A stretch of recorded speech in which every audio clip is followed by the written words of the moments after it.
tidak boleh antar umat beragama itu saling bertengkar, saling ricuh, apalagi gontok-gontokan.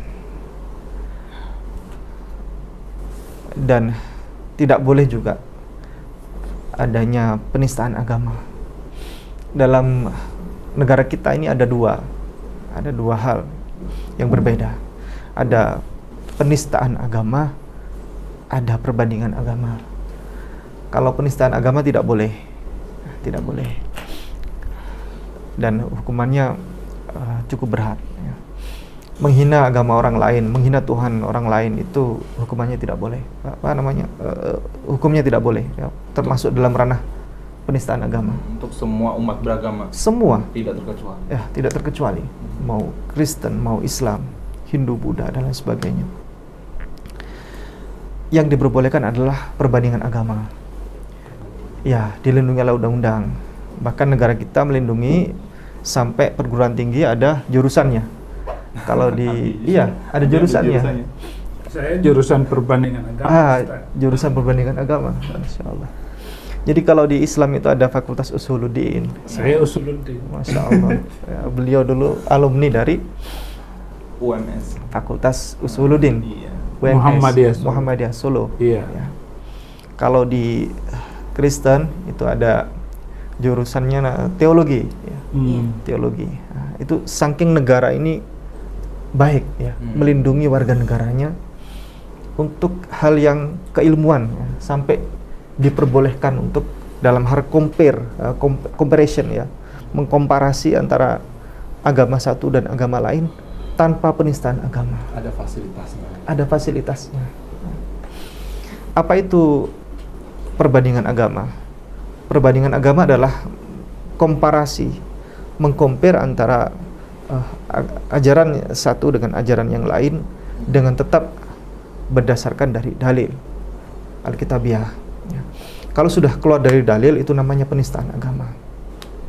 Contoh begini, ada kisah, ya, ketika nanti di akhirat ada pintu masuk surga, begitu. Pintu masuk surga, ada pintu masuk surga melalui jalur Al-Quran misalnya, ada pintu masuk surga melalui jalur Bible. Ini kisah seperti ini pernah disampaikan oleh Ustadz Insan Mogoginta. Yang melalui jalur Al-Quran, siapa saja yang percaya Al-Quran dan beriman kepada Al-Quran, menjalankan Al-Quran, masuk surga. Masuk surga.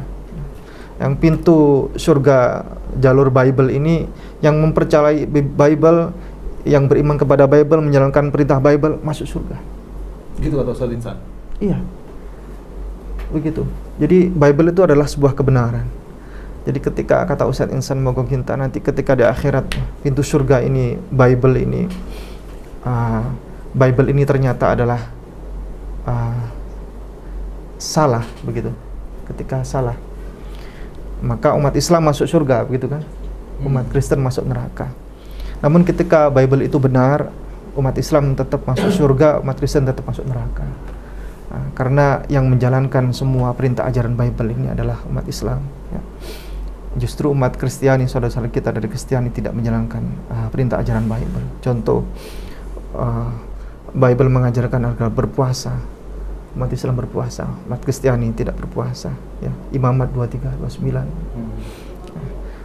Yesus mengajarkan sunat. Di Bible perintah sunat sangat keras, ya, sangat ketat, ya, dan itu adalah perjanjian yang kekal abadi antara Allah dengan Abraham turun temurun, dan itu adalah perjanjian yang kekal. Barang siapa tidak dikerat kulit khatannya, maka wajib dilenyapkan atas kaumnya, kan begitu. Umat Islam bersunat, umat Kristen tidak bersunat.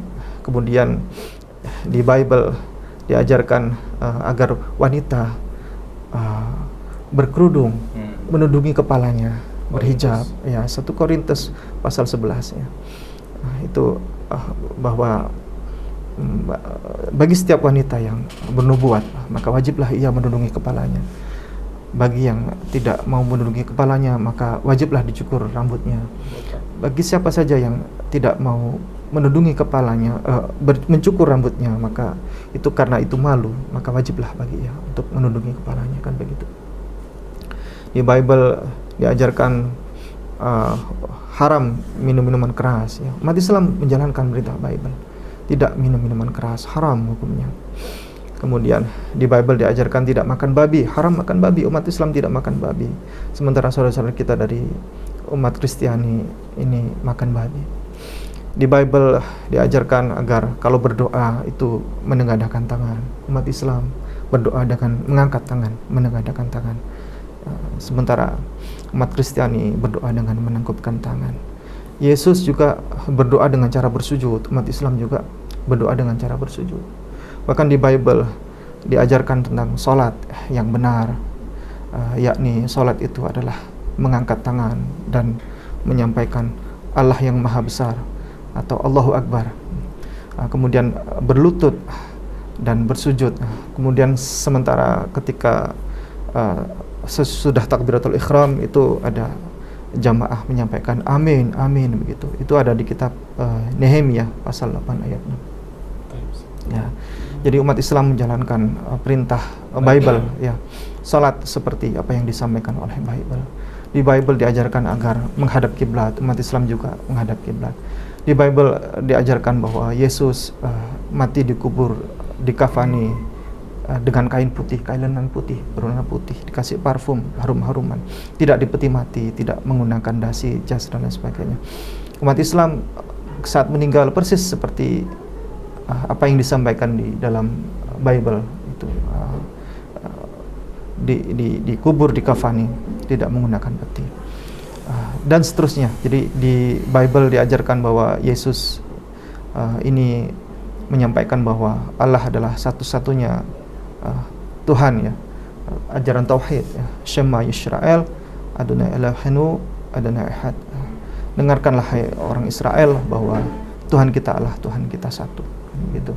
Atau di Yohanes pasal 17 ayat 3, inilah hidup yang kekal itu bahwa mereka mengenal Engkau satu-satunya Allah yang benar dan mengenal Yesus Kristus yang Engkau utus. Ini adalah ajaran tauhid, ajaran mengesahkan Allah ya, secara benar, secara didudukkan secara benar kan begitu.